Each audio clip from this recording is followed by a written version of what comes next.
Hey guys, this is Nika and Rest, and this is Sheila Alchemy. Welcome back. This is season 2. Today we will be discussing fear of intimacy. Yeah, so basically, the topic of today is, are you dating for fun or are you dating to avoid intimacy? So, as you guys know, if you've been around for season 1, I joke around about this topic a lot. A lot of people call it like living your best life, dating just today. But at what point are we dating as a hobby with no ill intention whatsoever? And at what point is it literally an inept, unconscious tool we use to not feel lonely while still keeping us emotionally distant from others? So, let me break it down a little bit. Essentially, we're talking about fear of intimacy and how it's like a game of tug of war with your desire for love. That's essentially what's happening here. It's like you want to settle down, you want to have someone, but at the same time, you're actually terrified of love and what it means to settle down and what it requires of you to fully be in love, be in a loving relationship. And I know I have definitely seen this happen in my lifetime with myself and with others. Now, what about you, Nick? Is this something you have consciously or unconsciously done yourself, or have you consciously recognized this in other people's lives? Whether it be friends, family, or people you dated, you cannot use me as an example. So, besides me, is this something you have seen? I think like in the past, I dated more for fun. Most of the time it was like just for like a free meal. Or like in early college, simply to get off of campus and just chill in another room instead from my dorm. So I have done it, but the thing is with me, I was always back then more of a free spirit. Yeah, I was pretty much an open book at that time in college. So they probably was looking at me like, I'm sure she isn't opening up like this with everybody. So I'm sure she really likes me. So then I would get caught up because I'm like, no, I'm just open and that's just me. So I can honestly say it was something that I did do in the past. In the back of my head, I still wasn't trying to put that much effort in it. At on the other hand, and I would run away or people would get close and be like, oh, what are you doing? Definitely something that I did do in my early college years. And you know what? I really sometimes think about it like, I don't know if it should be held against us when we're so young because we're still figuring ourselves out. Like, I really feel like before the age of 25, not to say you can't hurt people, I definitely experienced my first heartbreak when I was like 19. So you definitely can. But when I'm older and I look back, I'm like, you don't know what she was doing. Like, you don't know what she was doing. You was going to, what was that place we used to go to on the levee? Brothers. Like, you was going to Brothers, spending all types of money on one night, and then the next day was trying to figure out how you could eat, and you had to survive on McDonald's dollar meal for a week. Like, that was not your brightest point in your life. You were still trying to figure out how to have fun and balance a budget. It's not your fault you didn't know how to handle your feelings or others. Like, so I feel like a lot of us, especially in those younger years, were like that. But I feel like 25 and above, I think you were a lot more conscious in your dating, and I feel like you were a lot more open and honest about what you wanted and pursuing what you wanted. Yeah, a little bit.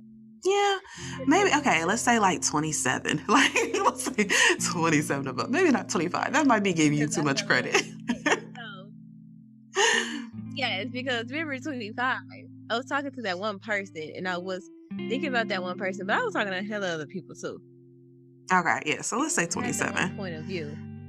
Yeah, let's say 27. I start slowing down a bit, trying to make decisions. What am I doing with my life? Now, Right. now, in the past, I would say this was definitely me. Like up until 2020, this was definitely me. it was the whole tug of war thing I was talking about earlier, where it was like there was a huge part of me that was like Lifetime movie type love, depending on what Lifetime movie we're talking about, looked great. Like it looked romantic and it sounded awesome and partnering on person, and that just seems like something I wanted. But it's like the moment I would realize that required me to be vulnerable, I would immediately detach myself. And I know there's definitely certain people I dated in the past that it could have led to something really great, and it could have led to meaningful relationships that I backed out of the minute it got too intimate, the minute it required me to give too much of myself. So I know I have definitely done this before. And again, kind of like I said earlier, it feels like that tug of war where it's like, no, I do want love. I do want to settle down, the white picket fence, to do the mom thing, to do the, you know, have that one person and be their one person.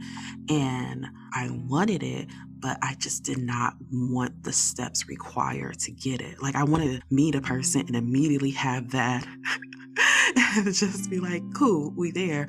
I didn't want to do the whole like, okay, I'm gonna let down my wall. And I have to feel the feeling of what it feels like to let down my wall, not knowing where this is gonna lead. I don't want to go through the whole, okay, this is what it feels like to trust you for the first time. This is what it feels like to trust you for the second time, and then hope that it goes well. Like I wanted to bypass all that and just already be at the nope, trust is here, vulnerability is here, and I did not have to go through the hard parts of getting there. It's just there. And as we know, that's not how relationships work. So yeah, this is definitely something I definitely did. But I'm not doing currently, I don't think. I mean, I'm definitely not. I haven't got to practice it on a real person yet, though, so we'll see how that goes. But with this said, let's break down what we even mean by intimacy. So, when we say intimacy, we're talking about allowing yourself to connect to somebody deeply through expressing your feelings, trust, and that big V word, vulnerability. Now, all of that sounds great and dandy until you actually have to do it in practice for a lot of people. The fear of intimacy is basically you are walking around with barriers to the deepest part of you. It is saying, I will give myself to you, but only in pieces. You're not allowed to have the whole me. And when you give yourself to people in pieces, especially when we're talking about vulnerability and fear of intimacy, you're only giving them the superficial parts. The deep, heavy parts you're keeping away from them because you're scared that they cannot handle it, that they will not handle those parts with care. And what you're asking is you're asking another person to give you the whole of them and to be okay with never getting the whole of you, which is not only not fair, but that's not how love works. Now, have you ever dated anyone like this? I actually have. We were dating years back, whatever. And I was really falling for him, but he never really asked. Like, asked me like to go take it to the next level. So I was just like, okay, I'm gonna stop. But then we ended up, dating again, and it just like he was comfortable with people that was close to me, like building bonds with people that's close to me. I met his friends. I partied with his friends. They knew me, but it still was like I know people everywhere he traveled, everywhere he lived. I knew these people, they knew me. But he still wasn't trying to make that extra steps to do the commitment. And it's just like, but it's like he couldn't really explain why either. And I really feel like that close into it and then pull back so rapidly and so like confusing. I think you're just scared. Can't let go of that fear. Sometimes I can say it's from our past, but other times it's a mixture of our past situations and just himself. Yeah. Oh, definitely. Yeah. So yeah. One, I know exactly who you're talking about. And then two, even in that situation, I think this is somebody like I've always rooted for you to be with. And it's because like I understood what he was doing and it made sense to me. Like I didn't like that he was doing it to you, but I'm like, yeah, no, because yeah, that's what I do. Like, no, give it a chance. Somebody needs to give us a chance and push us through and make us see the And I was light. like, I used to call you out on that. I was like, but I don't like when he does that to me. So you shouldn't probably do that to that person. Yes, no. You I used did. to try to call you. You did. You did. You definitely did. Sometimes unrighteously though, because the last time I did it, like hindsight 2020, it was good. Like I should not have ended up with that person. Like that person and me. Yeah. Hindsight 2020 was like, no. But you definitely during that time was like, but could you really be mad at that? Yes, I could. And I am. And I still am mad about it. And he deserved to be deserted. I don't understand. But no, you're right. You did used to call me out righteously, and you were right in a lot of those situations where it was like, hey, you probably shouldn't do that. That's not the right thing to do. I think you really love this person, and that's an unhealthy way to show love. But I'm better. I promise y'all, I'm better. Y'all gonna see my next relationship and y'all gonna be like, goals. Look at Rest being healthy. Her therapist would be so proud. I'm gonna be I'll be so healthy. I promise. Watch. But with that particular person, I definitely agree with you. I think it was that because, like you said, the person you're talking about, I remember like when you guys were dating, they would push and they would push like family stuff. And it would really seem like everything was going cool and going along with it. And then they will pull back, but it wasn't like a pullback of like, out of like dissing or anything else. They would still very much be there and loving. It was just like, and almost like they would get like panic attacks and then pull back, but still want to be connected and let you know, like, I care, I'm there, blah, blah, blah. But also, like you said, I think that was a mix of that person's past and also their personality. But they had a lot of stuff in their childhoods, though, that would make sense to them having a fear of intimacy to me. Because I know. Like the stuff we was doing. Oh, yeah. Was it like the stuff we were doing? Come on. Oh, yeah. Oh, yeah. I was actually talking to a girlfriend earlier today before we were recording, and me and her were talking about how the story goes sometimes with men, how they're like, yeah, and she was delusional, blah, blah, blah, and how sometimes men can like gaslight, and as a woman or as the other person, because it's really not a sex thing, it's whoever, but as a person, you can be like, no, you definitely did this. You definitely pushed to make this seem like it was this way. You definitely, like, this is not in my head. And they were talking about a situation where that happened to them. And I was like, yeah, no, girl, I remember it was going on. And I remember you being like, having conversations with them. And they'll be like, yes, because I want commitment and I want blah, blah, blah. And they pull back. And I was thinking about the difference when I have this conversation with like male friends, because you'll say that to them and they'll be like, nah, because he was playing game. He was never serious. And he was stringing shawty along and blah, blah, blah. And sometimes, you just smile at a girl and she think y'all getting married and you be like, I ain't never tell you no BS like that. And you're like, no, y'all homeboys just be lying to y'all. Because a lot of the situations I know of with my girlfriends, like I had a girlfriend who introduced me, like the dude took us out to dinner. He wanted to get to know her friends, took us all out to dinner. And they made it very clear while I was at dinner with them, like, yo, this is what I want. I'm going to do right by your homegirl, blah, blah, blah. And same thing, like pushed to the pinnacle of like, okay, we're about to do this for real. And then ran away and then chased her for years after that. But like, sometimes I'll talk to my homeboys about situations like that, and they be like, yeah, nah, because Shawty thought, but he ain't never really said that. See, y'all women, y'all be getting carried away and blah, blah, blah. Like, first of all, your homeboy is still stalking me from a account with no pictures, and I'm the only person he follows. Stop playing, okay?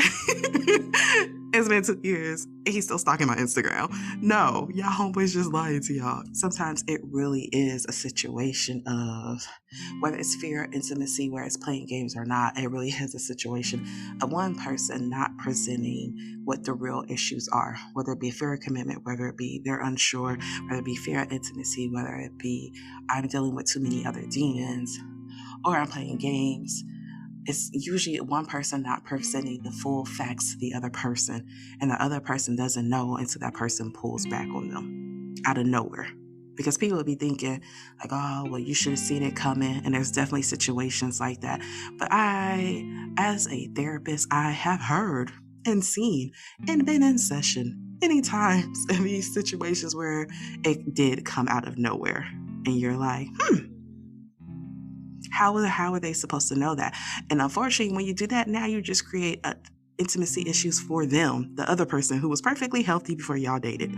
Now they got trust issues.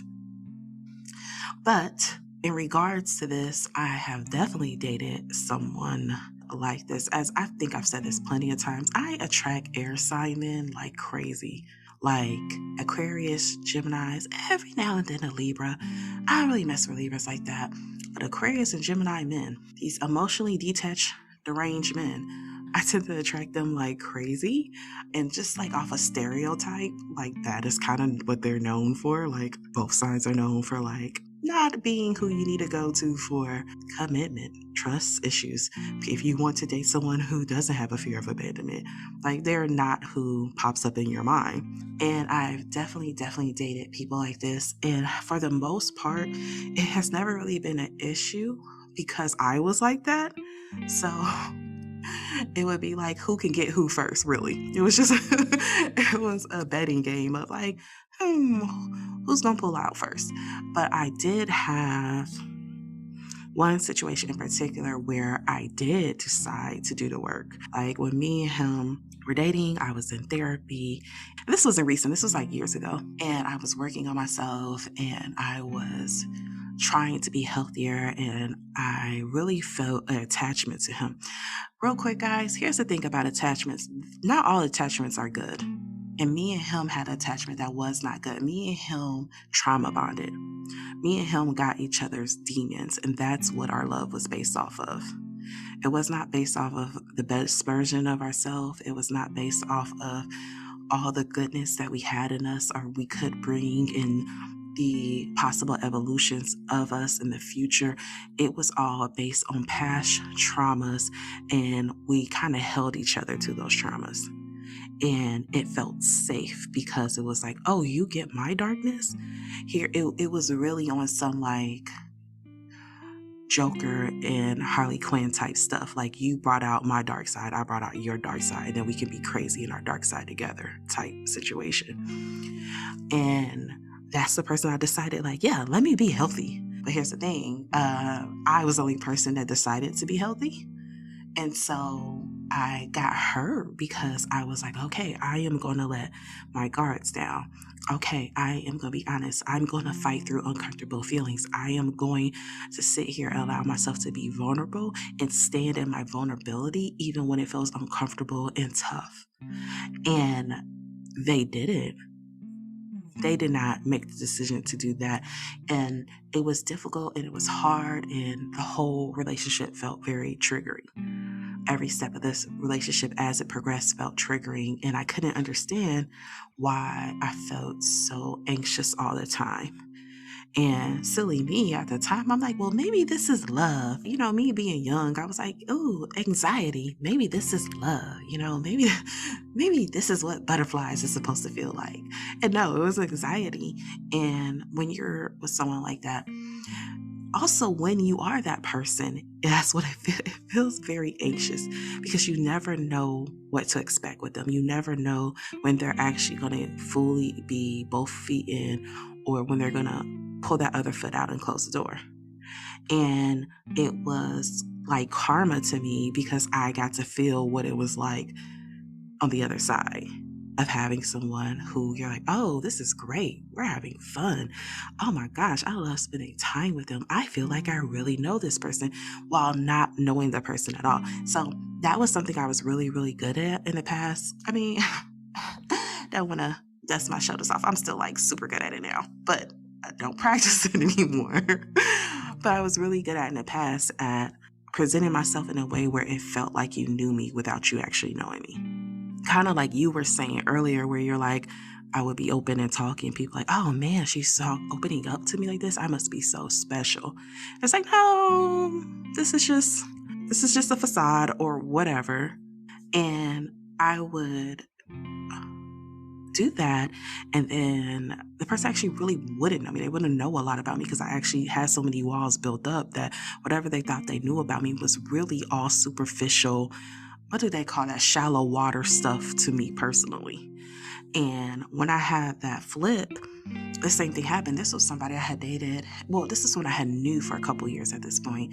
And at the time, like again, we had a very trauma bonding. And because we knew a lot of each other's traumas, it felt really intimate. But I came to find out there was a whole bunch about this man I did not know. A whole bunch He about wasn't this man. opening up at all. Yeah. And that's what it felt like when I finally was like, yo, I'm good.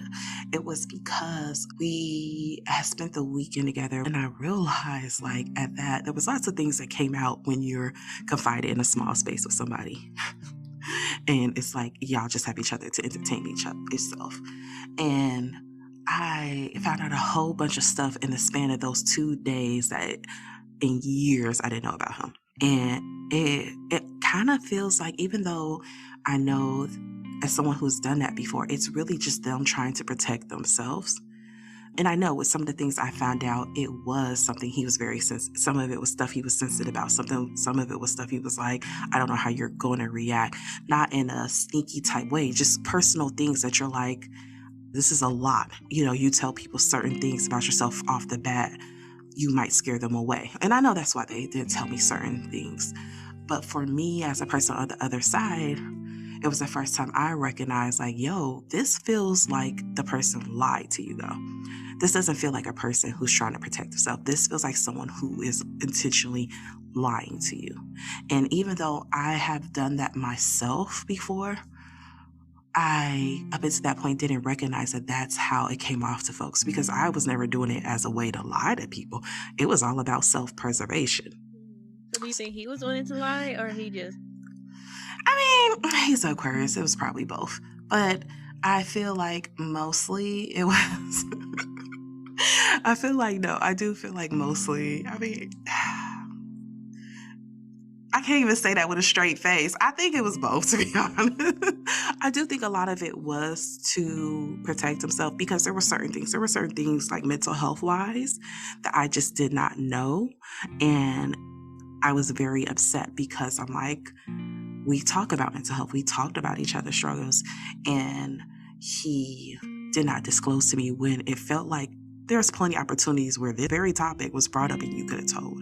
And I really feel like that particular part he did not tell because he was trying to protect himself. It was one of those things I can see that other people finding out about and just being like, yo, I'm good. I don't want to deal with this. Because I've had clients who have had similar situations. So I know it's a thing that happens. But there were some other things as well that I was like, this feels more like lying because you're a liar than it does like self-protection. Like you can throw in like some self-protection with that, but it really feels like you're lying because you're also a liar. But that was the thing with them. And when in hindsight, years later, when I look back and I really put together the pieces of information I knew from a therapeutic point of view, and I recognized, like, you know what? He had a lot of trauma in his childhood. He had a lot of trauma in his adulthood. He had people who cared for him, who were supposed to be his first examples of love and trust, break that very early on. And it's really hard when you, as a child, get your trust broken early on to go on to build healthy relationships later when it's never modeled for you. If all you know of your example of love was a very dysfunctional relationship and that's what you grew up around, that's what you thought love was, even though you might want love because that's what you saw love as, you might low-key be terrified. You might be low-key be like, oh, that love stuff on TV looks awesome. But when I witnessed it, it wasn't that awesome, and having that internal conflict. And I can definitely see looking back that he probably did have a lot of that. But at the time, I was too young. I was too in the midst of it. I was too in my feelings to understand that and to grasp that was going on or to care, to be honest with you. Like, my feelings was hurt. I don't care about your trauma. Like, I got my own trauma. You didn't seem to care about your trauma when you was traumatized to me. So that's how I was there. But it was like a dose of my own medicine. It was like the first time, and I'm sure it's not the first time it happened, but it was like the first time I cared.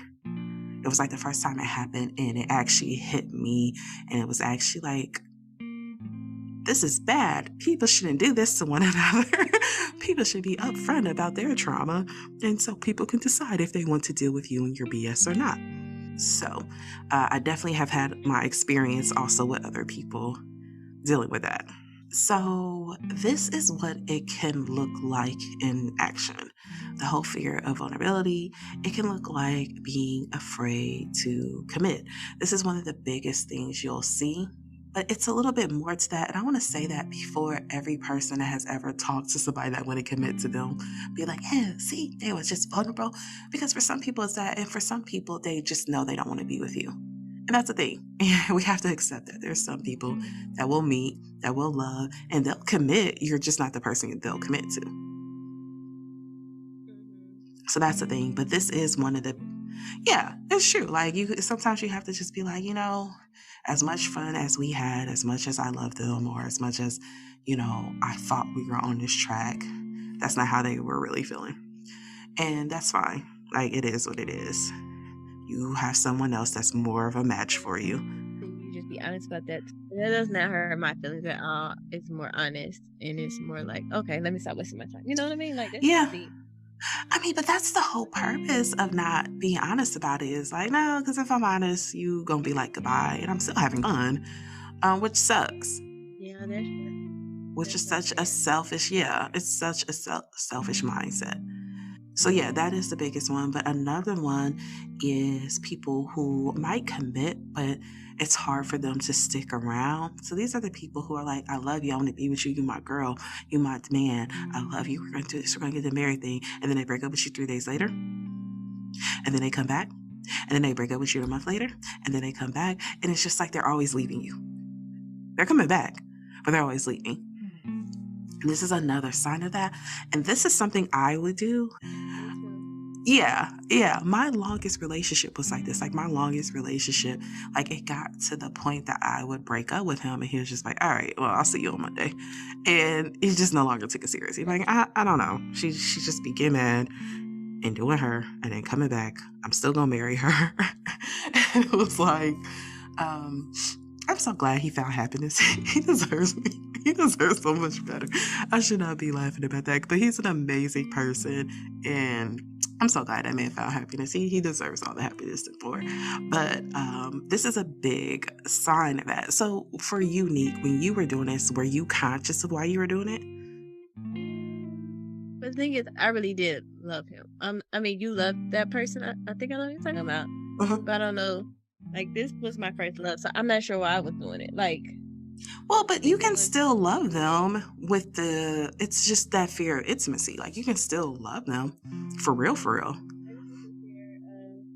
I don't know. At the time, I was younger too, but it was definitely my first love, and it's definitely who I wanted to marry at that time and a long time after. So I don't know why. Like, my feelings would get hurt and I'll break up, but then I'll call back, like, okay, I want to be back together. Yeah. Like, I literally did it all the time. Girl, this is my whole dating life up until like age 28. So yeah, no, I get it. It's just like, in the early years, I would always, like, I don't know when it stopped. But you know what? I don't really understand why. But when you did get engaged, there was a lot of things that were different when you were with your ex-fiance. Like, y'all had a lot of trust, and he was really good at being like, like letting you be you, but also putting his foot down. And I think that helped, because he was very much like, I love you, and I'm going to keep loving you. What we are and aren't going to do, but still allowing you to be you. And I think that is a big help when you're dealing with someone that has a fear of intimacy, is showing them, like, this is a safe place to be vulnerable. Now, you ain't going to disrespect me, but I am allowing you, I'm making sure that this is a safe place. And I think when you have that safe place, it makes it easier to stop doing that tug of war running game. Because, I mean, I tried it. You know what? I did try it on him one time. And You was always trying stuff. I don't know why you act like you don't. You was always trying. He's only such a did good guy. one time, so that's good. Okay. I was like, I can't do this anymore because I don't know what you want from me and what are we doing here? I don't get it. I don't want it because he didn't ask me to be his girlfriend yet, so I don't get it. And then what? You ain't going nowhere. Like just stop. I think I need reassurance. I think that's another thing. I need reassurance. Yeah. That's a big thing with it too. He shut me down. That's a big thing with it too. A lot of times. Yeah. I think that's what it is too. And the thing is, I didn't realize I had a problem with intimacy until we had this topic today. Wait, I do. I still do. Look, sometimes, our therapist actually told me once, like in therapy, he was just like, because I was like, oh no, and I'm enjoying therapy and blah, blah, blah. Because before him, I had went through a couple, like trying to get a therapist and having a hard time. And I was like giving him compliments. And he was like, first of all, half of our therapy sessions is just you talking to yourself and you figuring out your own problems. He's like, you just need a soundboard. And I feel like that's how it is sometimes when me and you do sessions. Like sometimes it's just having to have ourselves think through stuff out loud and then be like, hold on, wait a minute. Back up. You know what? No, that was me. I did do that. Did not realize it. Like when we're writing our notes, it's like, I do not have this issue whatsoever. And then we talk it through and it's like, now that I'm listening to myself. I do. I do. Even now. But now it's a different form of fear intimacy. It's because I did open up a lot with my last relationship and it didn't happen. So now it's just like, okay, sir, do you really like me? Like, I think I'm getting not scared that I'm losing that person. I just don't know. It's a fear. It is a fear. Like, if he really feels that way, or can I really be vulnerable enough to open up? There's a major side eye when you date now. I will say that. Like, when you date now, you date with a side eye. Side eye. Like, you date with a side eye. You're like, I mean, date was good. I mean, we had fun. But there's something. And I'm like, I trust your intuition. Yeah. But it makes sense, though, because you did have an experience where you did date somebody. It did seem to go serious. You did have a person who had all this outpouring, who did all the steps. And that's the thing. I think that makes it even harder because I did try somewhat to be more vulnerable and try to have an intimate relationship emotionally where I allow that person to know me on a greater level than shallow and allow myself to be vulnerable, allows myself to trust it somewhat. And I immediately backed up like, you know what? I test the waters, this don't seem good, back up. And I think when you have situations where you have tried and it backfired, it makes you so much more timid at trying again. Because you're like, no, I tried. And red flag 1 popped up and I tried to work through red flag. And, situation 2 popped up and I tried to be understanding and loving and kind. And guess what? He kept going and I ended up wasting all this time and get all these hurt feelings. And so it makes it harder. It makes it harder when you go again to try. And then like for me, okay, I tried with one. Okay, he passed. Oh, like, yes. Then I tried with another one, and he just won't commit. So it's just like the two people I tried the most with. Like, I know what all y'all did. I'm not laughing at you. I'm just laughing because I think I told you this before. Whenever you talk about one particular person, your voice goes up octaves. And I always know. Matter of fact, listeners, whenever you hear your Nick's voice go up loud, understand it's one particular person we're talking about. It's just when I get passionate. Because I was talking to somebody recently, and I was talking regular, and then I started like heightening, and he was like, "Are you okay? That must really be still in your mind." I was like, "I'll tell you this." Like flashbacks. I tell you this all the time. I didn't address that. I tell you this all the time because you will be like, yeah, blah, blah, blah. And then him, and I'll be like, oh, it's okay. It's okay. We're healed now. Woosah. um, Clearly, I did not address that trauma. Okay, carry on. look, look, no, but I get it though, because I feel like for a long time there was, I had a person like that too. Like I could not talk on the subject without getting hype, and it was because like it was still a lot of hurt there that I just didn't address. Where it was just like, and I talked about this before. Like I didn't, I don't, I'm not, I used to not be good at dealing with hurt feelings. I was really good at being like, I'm hurt. Sweep that under the rug. YOLO. Okay, what we doing this weekend? Like that was my go-to. But it shows through when you have conversations like these because it takes you by surprise because when it happened, you were like sad and then you brushed it away. And so you forget how much that hurts. And then you'll be talking, you're like, yeah, I did in this person. And it was a hard thing. And you know what? And his mama, let me tell you about, and like the next thing you know, you're just at this hype level. And you're like, ooh, yeah, still didn't address that. All right. But the being afraid, are we on the scared to stick it through thing? I think, which is why you're a person like I always was such a stand for, because I'm just like, I understand that. I don't understand why you don't see why that's love. And I think it's hard though when you see a version of love and prominently in your life and it looks so unhealthy. So even when you find love and it feels healthy and it feels nothing like that version, there's always a piece in the back of your head like, this can go south at any minute. This can turn into that other thing real any minute. And I want to be able to always have an escape plan and be able to escape quickly if that happens. I don't want to be that person that's stuck through and stayed with that pain. And you'll see this a lot with people who grew up in broken homes. You'll see this a lot with people who had parents who you saw crying a lot, or parents who you saw heartbroken a lot, who you saw getting cheated on a lot, who you saw just in unhappy marriages, or maybe marriages that seemed happy, but as a child you saw the behind the screens. And it's why I'm so big and conscious of my dating life as a mom.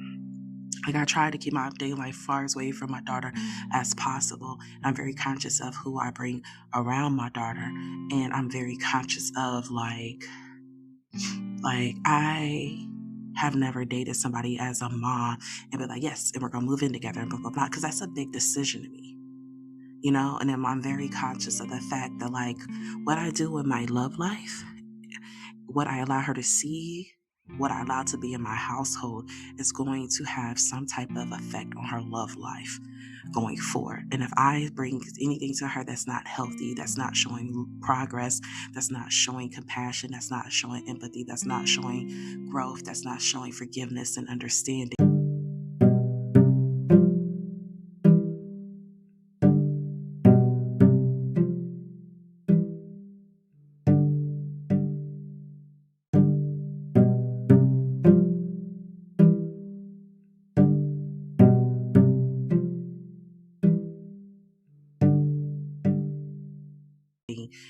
I might be passing down a generational curse to her that she might pass down to my grandkids, to my great grandkids, and I don't want that. And it's a big part of why, like, I spent the last year and a half, about to be 2 years, really just working on myself and working on my own traumas, working on my own issues, and working on my own wounds. That's Chiron Healer, working on that because I'm like, I really, really, as an adult, I see how that manifests. And I don't want you to spend your 20s trying to figure this out because I didn't figure it out when I had you. And I just passed it on to you. So another one that you'll see that's kind of shows you what fear of intimacy can look like is people who need an abundance of other people in their love life at all times. These are the people who can never have just one partner. They can never have just one person. Sometimes they might even have their dream person. They might have met their dream person, their it person, but they still need to hold on to others. And this is because they have a this is a sign. This can be a sign of a fear of intimacy. With this can be a sign of like it's another version of having one foot in and one foot out. Even if I found my dream person, if this doesn't work up, I already have a full lineup. I don't have to go through the struggle, cry alone stage and then try to pick myself up by my bootstraps and then try to find new people to replace. And you know how hard it can be to find people you even semi-tolerate. It's like, no, because I already got a whole group of people I semi-tolerate at the standby.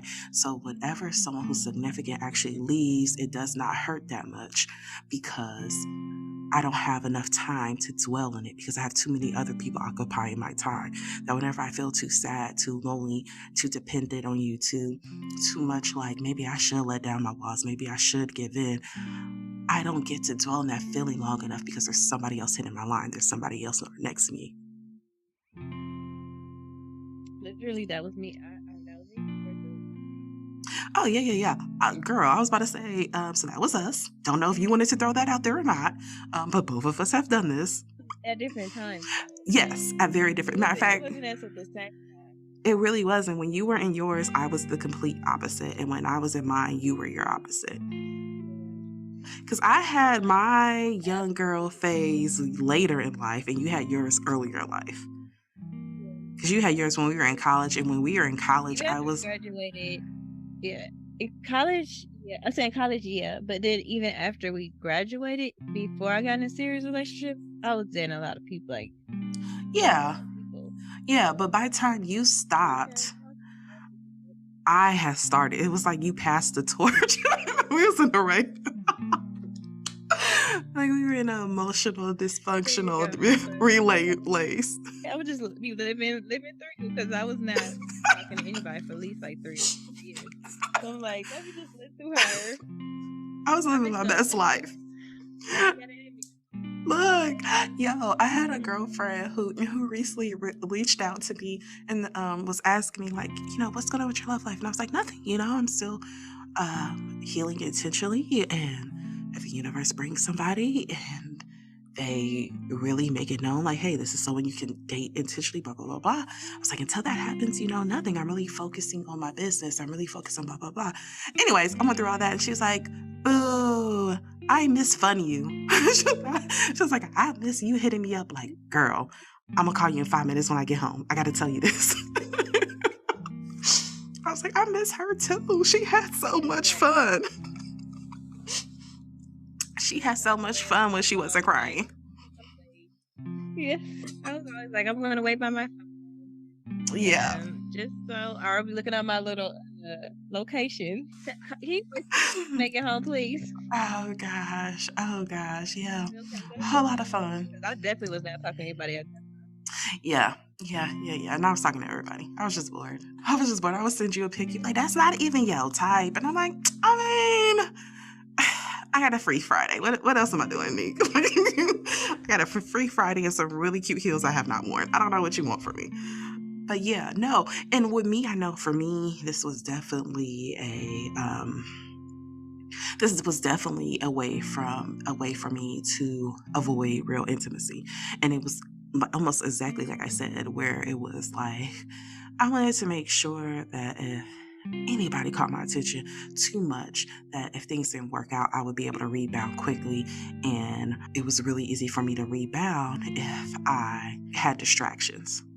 And I say distractions because it's not just like that with other people, but I was like that with work as well. Like, as long as I keep myself busy enough that I got too much stuff going on that I don't have time to be sad too long. I don't have the emotional capacity. I don't have the cognitive space to be sad for too long because I got too much going on, or I got too many other people to entertain me. It was like keeping me in a safe bubble. But the problem with that is you don't allow yourself to have real intimacy because you can't be that intimate with that many people. It's going to be fake intimacy with most of them. And even the person that it does seem like some sort of real intimacy, you're blocking that by constantly having all these other people.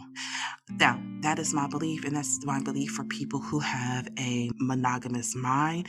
Like I know in my heart, I'm selfish, and I like my person obsessed with me.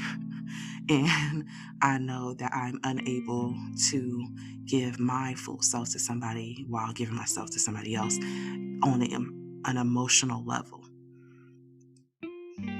Because for I cannot me, split the two. Like, yeah, I don't even understand people who are able to be emotionally vulnerable with multiple people like that. And I don't mean like just emotionally vulnerable as in general, because you have that in friendships, you have that in familiar relationships, but I mean like on a romantic level, like people who can do that amaze me. Like I'm just in awe. Like, huh, you got enough trust for more than one person? Look at you. I can't do it though. Oh yeah, yeah. It's definitely not something I can do now. One, just the thought of it's funny because I was thinking this earlier where I was like, huh, there's really was a time where I could text multiple people in a day. I could see multiple people in a week or a month. And now, like the thought of having to hold a whole conversation with one person is exhausting. Like, I do this for a living. You gonna need to pay me. Like I don't it feels like work. Um, so I do want to make sure we don't confuse it with like there are people who are dating just to have fun. There are people who are dating casually, like that's literally what they want and they're honest about it. And that's not the people we're talking about. That's not what we're talking about. We're talking about fear of intimacy. It's really talking about the people who want it, but push it away. They're not honest up with themselves or others about that. So with these people, it's literally a bootleg way of getting feelings of love. But it's not real love. It's a bootleg way of getting fake intimacy without having to pay the real cost of intimacy, which is that trust, which is that vulnerability and so forth that we were talking about. And like a way I could kind of put it in like a metaphor of sorts. So, like, the way I'll put it is like, okay, real intimacy is like something you have to buy at a store, okay? It's something that you need real credit for. It's something you need real money, something that you earned to exchange it for, okay? Like going to a store, putting down money for it, putting the credit on, or putting down a good intimacy deposit to get the love that you desire. And instead of doing that, instead of being like, man, look, my intimacy credit is shot. I have no plans on working on it. I have no plans of paying any of my karma back. But I still really want this intimacy. So instead of going to the intimacy like dealership, store, whatever, you go around the corner to Pookie and them. All right. They got some low grade intimacy. Buy two, get one free. It is not FDA approved. It comes with a big warning sign that says bottle of intimacy used for your pleasure. And then at the bottom in small letters it says should not be used for real intimacy. Like this is how bootleg we are talking. I mean, it's like it's actually called I can't believe this is intimacy because it's not the real thing. It's the most generic version of it that we can find. And unlike the real intimacy that if you bought from a real dealership, put down the real credit, the hard-earned credits you had to work for, your hard-earned intimacy cash, paid all your intimacy karma, did all your intimacy debt, all of that, and it's FDA approved with this illegitimate intimacy, there's a chance it might give you hives. There's a chance it might break you out. It's a chance of a lot of things to go wrong. But by doing all those things we talked about earlier, like keeping lots of other people around, like breaking up and getting back together, breaking up and getting back together, like doing all the things for a relationship and then saying we're not ready for commitment though. By doing all of that, it's all fake intimacy. And eventually, when you buy the fake thing, someone's going to be able to point it out and say, the stitching on that's off. That's not real. You got that from China. Like, eventually it's going to show, and it's not something that you can the knockoffs of intimacy don't look good. it always looks like a knockoff. And you have to be willing to do the real work. You have to be willing to do the real steps in order to get to that level of love and that level of intimacy, no matter how scary it is. So, here are some of the downsides for people who fear intimacy and they never really address it. One, typically these people have higher rates of depression and higher rates of substance abuse. So usually when people have a fear of intimacy, they have higher rates of both of those things.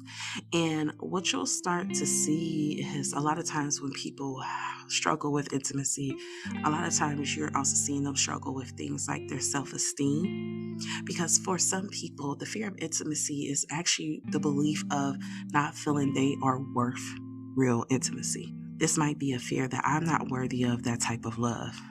I'm not good enough for that type of love. I have too much going on for someone to be that open and vulnerable and loving towards me. So I'm going to put up this wall because I don't even want to trick myself into believing I deserve that. We also have, like we said before, it is a issue of trust issues. And this kind of goes back to what we were talking about earlier, where it's like if you have tried to do the vulnerable thing, the intimacy thing, the loving thing, the letting my walls down thing, the trusting your intentions thing, and it backfires, that can mess up your trust going forward. Well, the next one is trouble with committing.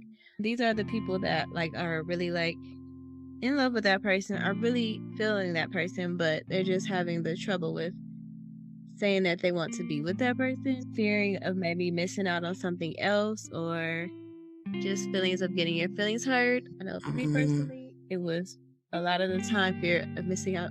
Like when I was younger, fear of missing out on other things. Definitely. Don't know why, but that was when you get older, I feel like that one's harder to have. Because if you've been dating as an older person, you know you're not missing out on anything. Once you find a person. Oh, yeah. Because dating was exciting back then, and it was easier to be carefree, and it was like, oh, he's 6'8". Okay. I feel like when you're older, you're like, he can't hold a conversation now. Right. And the next one is unstable relationships. This is like the breakup to makeup type situation, or I love him, or I hate him the next day, or just the going back and forth. And it's kind of toxic and unstable. Mm-hmm. It's also the people who have whenever you look at their love life, it's messy, and it's like you can't keep track of what's going on because it's always a new person. It's always back to back, their love life blends in. When they were with Brittany, they low-key was also with Jessica. When they were with Donald, they were also low-key with Matt. But once they broke up with Matt, they were only single for a month before Timmy came in. They don't have stable relationships. All the relationships seems fast, short-ended. There's no real understanding of when they started and ended and when the other one started and ended. It's just messy. You can't really pinpoint when they ever had something stable and strong. You can't keep up with who and when and why. Yeah. You can't keep up with any of it. Yeah. So then we have trouble communicating your feelings. This one, I don't want to talk about me, but if you you can say quote unquote a friend. You just really I think it's for me, or just holding a lot of stuff in and not communicating true feelings, or scared to let those feelings open out of reject or neglecting those feelings, or just not being able to communicate them because you don't trust that person to hold that information, or you don't feel like your information is even worthy of them hearing it sometimes. So it's a lot of reasons that you have trouble communicating your feelings, though. Yeah. With that one, I also would say, because I know with me, this was one for me where it was I did not feel safe communicating my anger and frustration all the time. And so I would hold things in, and then out of nowhere would just explode. And they would be like, like, when I did blah, blah, blah, that was last summer. And I was like, yep, and I'm mad about it. Didn't get to tell you last summer, but I'm mad about it. And for me, I know it was really more so like, I fear that if I say this, it will rock the boat. And I'm starting to feel safe. And I rather just keep this somewhat feeling of safety and not rock the boat than give you this information and then all this get taken away because you don't like the information I'm giving you. I think it's the same for me. I Mm-hmm. don't think it's like I just don't want it to mess up what Mm-hmm. we have going or what I think we have going. I think that yeah, I Yeah. was scared to open up about certain things. But I don't want to mess up this good thing or even not feeling like my feelings were valid. Sometimes I don't like that, but because you hold them on so long, I would do the same thing. I would just explode, and they'd be like, "Okay, where is that coming from?" Well, maybe because you didn't notice this 5 months ago. So Yeah. I'm with you on that. Yeah. It's Yeah. okay. That's I a good part know. in my relationship. Yeah, because I know for me, like I am, as much as I'm like, yeah, I can be so nonchalant, blah, blah, blah. When I care, and I care deeply, and I get very, very sensitive when I care. And that has to be hard for people dating me because it's really hard to go from like nonchalantness to like, oh, you got a lot of Scorpio placements. Like it's real hard to make that transition. And I think that is the biggest part of that is like I get really, really sensitive. So it's like now that I have this feeling and it is sensitivity, I'm now in a more sensitive place because I trust you. Because I have more trust, I have more vulnerability with you. And I'm being sensitive. So I can't, not only am I afraid how you're going to take it, I might not be able to take how you respond now because now I'm sensitive. Now I'm no longer nonchalant. Things roll off the side of me. Now I'm like, everything hurt my feelings. And I don't know if what you're going to say is now going to hurt my feelings. And I don't feel like having my feelings hurt. Right. And then another one is having an insatiable sexual desire. And this is like those who like sex addicts. One of the big things when you read up on sex addicts, you will hear it talked about a lot. Tend to have a fear of intimacy, which is why in the beginning we ask, okay, are you dating for fun or are you dating as a way to avoid are you casually dating for fun or are you dating to avoid real intimacy? Because a lot of times with people who have like a sexual addiction, you're using sex to replace something else. And you are using sex as like a coping skill. You are using some maladaptive one, but it's not because I think sometimes when we say things like intimacy, people automatically think sex. And intimacy is so much more beyond sex, and sex does not have to be intimate at all. We have a whole culture revolving around the lack of intimacy in sex right now, especially in our music, especially in pop culture. And it's starting to become like because we have to detach emotions from sex and it make it so common that now you'll see a lot of people use sex almost as a way to not be intimate with a person because it's like I am sharing my body, I don't have to share my mind. Because we're sharing bodies and we're not sharing minds, you are now an object to me. Takes away a lot. Yeah. Yeah. Yeah, and it's why when people do struggle with sexual addictions while they're going through like therapy and so forth, they are told to refrain from sex because it's very easy for them to fall back. It's like, nope, now you got to start learning people from their personality and emotions. Now you got to start forming emotional bonds. So this is definitely a big one. I think we see this one a lot. I think it's just promoted in pop culture a lot.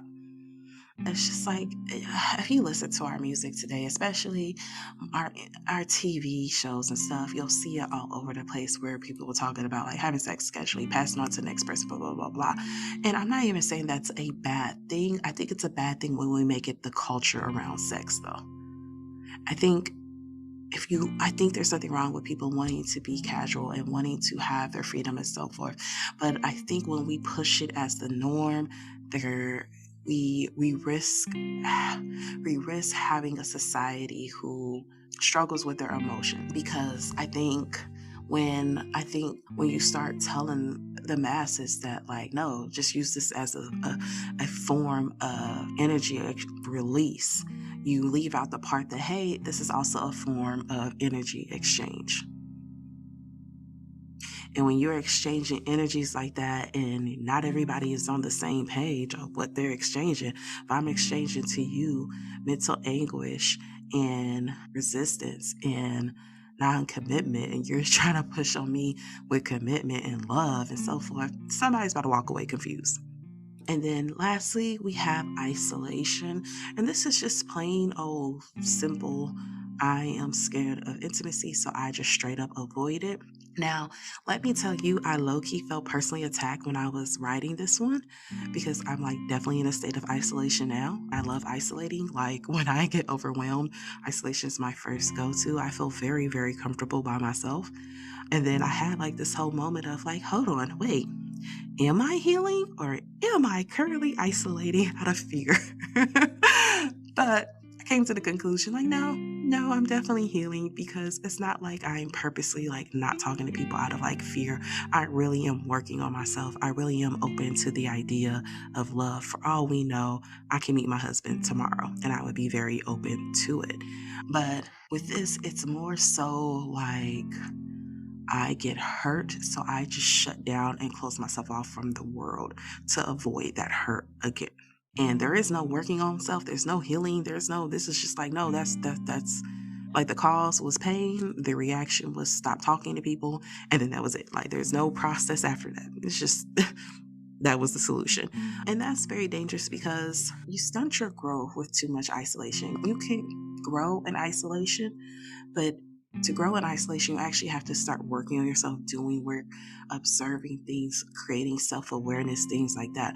But when you isolate and that's it, like you're not doing anything in the isolation, one, yeah, you're really pushing for depression there.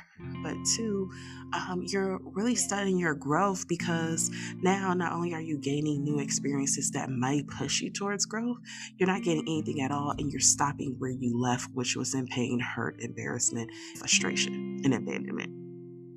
And if you're not growing during that, then you're just letting that simmer while in that isolation. You're not getting any, yeah. You're not getting anything out of it, really. Yeah. Yeah. So, like, here's the thing, if you actually want intimacy, one, you have to believe you are worthy of having it, allowing yourself to believe you deserve it, you can have it, and it can be a good thing. And the next part is just like accepting that trial and error is a part of the game. And even through like emotional breakthroughs, something is learned and gained, and it doesn't mean you shouldn't try again, but try when you're ready. So basically, you might fail or it might not work, but there's nothing wrong with like getting back up and trying. Trying, I guess, it's like a message to myself because like just the fear of getting hurt again shouldn't stop you, and just practicing being intimate. And I think it will help you to build up for that right person, and it won't hold you back from better opportunities just because you were hurt in the past. I definitely agree with this. I think, also like you, this is one of the biggest things that I've had to work on is understanding that past trial and error is a part of it. And you might try, and you might try to be vulnerable with someone, you might try to be emotionally intimate with someone, and it doesn't work. And it does not have to be the end of the world. And you should still try again if that's what you actually really want. That with all things in life general, there's going to be trials, there's going to be errors, and you don't get it right without trying. You don't get it right if you don't try at all. And I think it can be scary, especially if one time you tried and the pain was like, it literally felt like you weren't going to make it through that pain. And there's no magic pill for that. There's no magic saying, yeah, there's nothing I can say. Like, you get over it when you get over it, and then you dust yourself off when you can dust yourself off. Yeah, try again when you finally have the strength again to try. Like, there's no shortcut to it. The only thing that's helps is believing that there's still love out there and it's still worth trying for again, and believing that and allowing yourself to keep trying. I think even I don't know if this is good or bad, but like just trying it, and even in moments like, okay, I might not want to be with this person, but I'm going to be vulnerable in this situation and tell them how certain things make me feel. Like, I think that's practice too. Like, Oh, yeah. just opening up in those moments. Yeah. Yeah, I noticed that because, like, that was recently what happened to me. Like, yeah, I really don't care if I'm with the person or not. But the way that he's approaching, I need to be more open because that's me being more vulnerable or being more intimate. Like, that really hurt my feelings to open up. So I think just being more open in general and just practicing it, even if it's Yeah. not the one or whatever, just practicing intimacy. Yeah.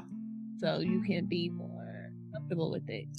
Yeah, I mean, there's definitely intimacies of different type. Like, it does not have to be a romantic intimacy at all times. And I agree with you. The first person I actually openly tried to be like vulnerable with, and once I started really working on growth, really working on healing and that sort of thing. The first person I tried it with, we were people who had been in each other's life for a while. Like, I don't know how else to describe our connection other than we are people who've been in each other's life for a while. We recognize that we are not meant for each other, but we care about each other. Like, we want each other to do well. Um, and I practice vulnerability with him where like one time me and him had gotten into it earlier this year, and I was really like, okay, whatever, and I went about my life. And then I felt bad about it. And then I think it was like maybe a month later, I was really still working on healing. I was working on forgiving. I was working on being honest with myself about my feelings and not just brushing feelings underneath the rug. And I had a feeling of like, I actually miss this person because at the end of the day, this person was a comforting person in my life. And this person at that time that I had pushed him away was really, really working really hard on trying to be vulnerable with me, trying to open up with me and seeing if there was a connection. And we both agree like, hey, it's not enough of a connection for us to push for this to be anything. But I was able to reach out and say, hey, I apologize. My behavior was uncalled for. I was reacting to you off of me dealing with something else. And that was unfair of me. And I was even able to say, like, I hope you forgive me. And all that sounds like elementary stuff that I should have learned in the 6th grade, but I didn't. So like that was one. It was absolutely terrifying for me to do that. But also they created a open space where it felt comfortable, and it made me feel comfortable doing it again because of the way they reacted was like, yo, I've never known you to apologize to someone you've dated. And he was like, I've never known you to like approach me ever in this way. And they were very appreciative. They're like, I know that had to be hard for you because I've never, it was like, you be wilding all the time and you'll never say sorry. And they also apologized like, no, but you had told me like, yo, I'm not in the right mind space and I kept pushing for this, and that's my apologies. And then they were also able to like, you know what? I miss you too. I miss your company as well.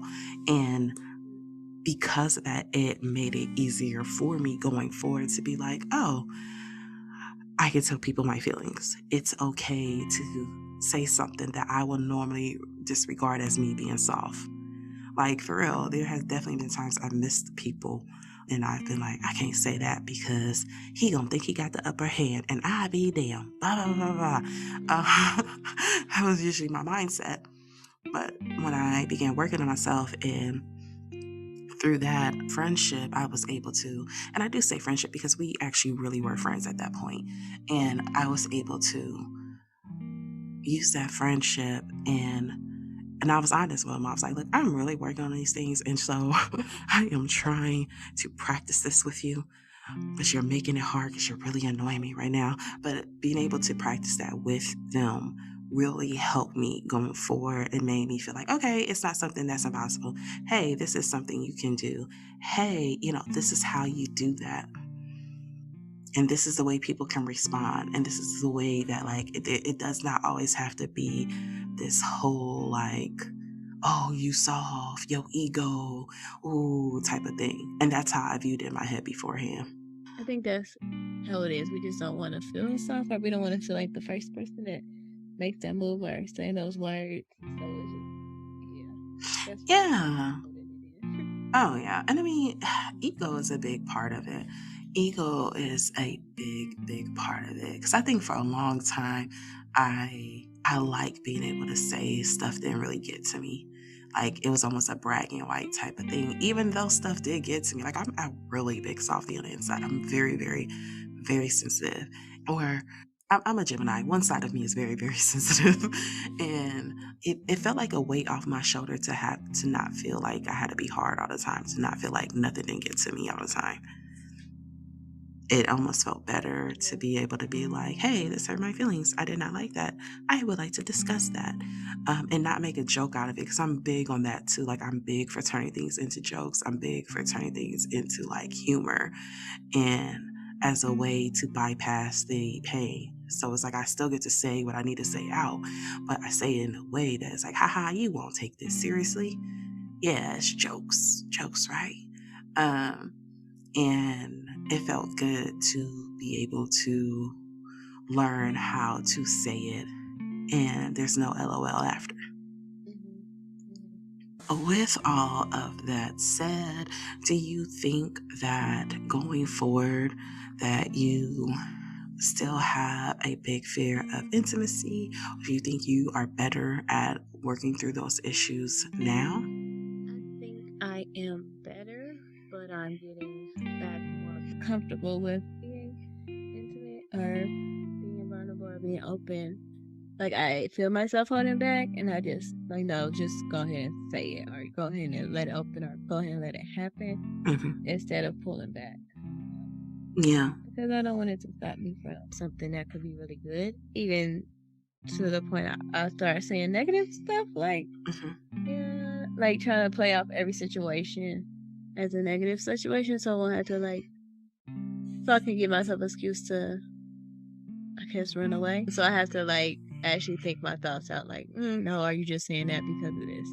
So it's like actively in the moment trying to be more more intimate and being more open. So it's not anything that's easy, but it's something I am definitely trying. Good. Good. Action. I do see you trying. I do see you trying. I will say in real life, actively, I see, because sometimes you'll say something and then you're like, but you know what? Maybe it's this, and maybe I am projecting this, and this, and this. So I am going to let things flow and I'm going to see how things progress. And I'd be like, look at her. Good for her. I think going forward, I am a lot better at intimacy. I think, honestly, I think the biggest thing for me was self awareness and learning. And Mm. self-awareness is a continual thing. It's an ongoing process. You don't just know yourself and then you're done. You're forever changing, you're forever growing. There's always something new I'm learning about myself, and sometimes I have to relearn myself. There's certain things that's true about me yesterday that's no longer true about me today.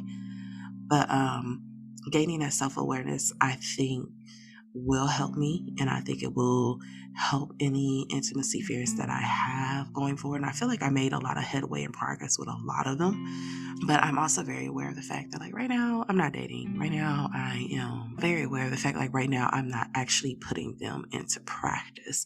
So I'm aware that, like, when I actually have to put this into practice, it might be a little harder. This whole episode might sound a little different because when you're actually dealing with folks instead of like the invisible, yes, trust. Like when you actually dealing with like blockhead Ray Ray, and you're like, yeah, trust. And you're like, Ray really been making it hard. Though. Like, I think I will do a lot better. My hope is really that all of the hard work that I have been going through, all of the punishment Saturn has been putting me through, will pay off. And I don't have to keep going through this trust process with people. That my next person would just be that person. They'd be like, all right, here you go. Y'all just practice on each other for the next 50 years. That Yeah. is my hope.